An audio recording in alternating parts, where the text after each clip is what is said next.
Sui Consultancy. www.pakbettv.com.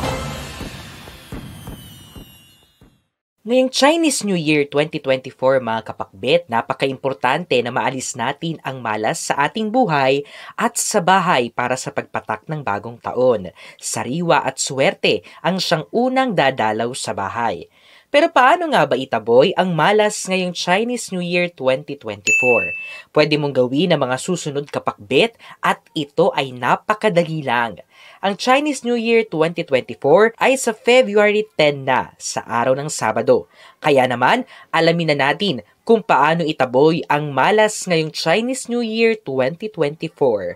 Mga kailangan gamitin, 5 kinds of flowers. Dito mga kapakbet, yung bulaklak lang ang kailangan mong kunin basta 5 iba't ibang uri ng bulaklak.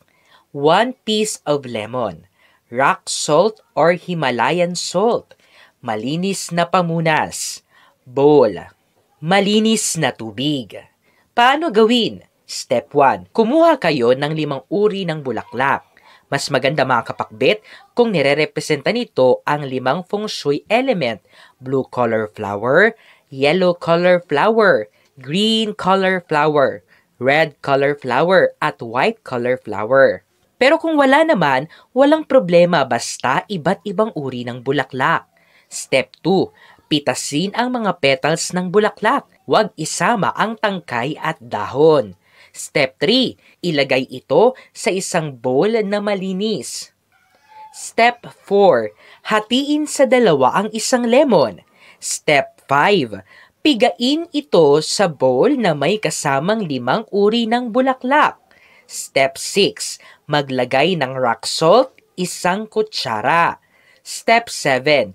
Pagkatapos nyong ilagay ang mga nabanggit sa isang bowl mga kapakbet, lagyan nyo na ngayon ito ng malinis na tubig. Step 8. Pagkatapos malagyan ng tubig, ibilad ito sa araw sa loob ng 10 minuto. Step 9. Kapag 10 minutes na, hugasan nyo ang basahan nyo gamit ang tubig na nabilad sa araw. Step 10. Gamit ang basahan mga kapakbet, punasan ang mga gamit o bagay sa loob ng bahay. Sa pagpupunas, simulan mo sa main door ng bahay hanggang maikot mo ang buong bahay in a clockwise direction.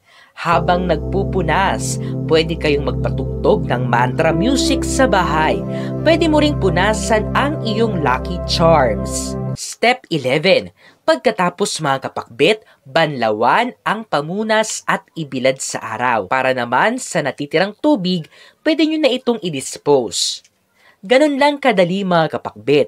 Meron ka ng DIY cleansing water na pwede mong gamitin ngayong Chinese New Year 2024 para mataboy mo ang malas sa loob ng iyong bahay.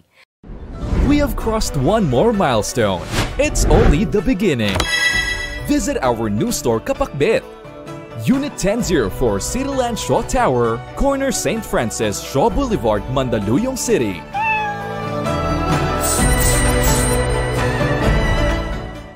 Ito ay isang cleansing water ritual mga kapakbet.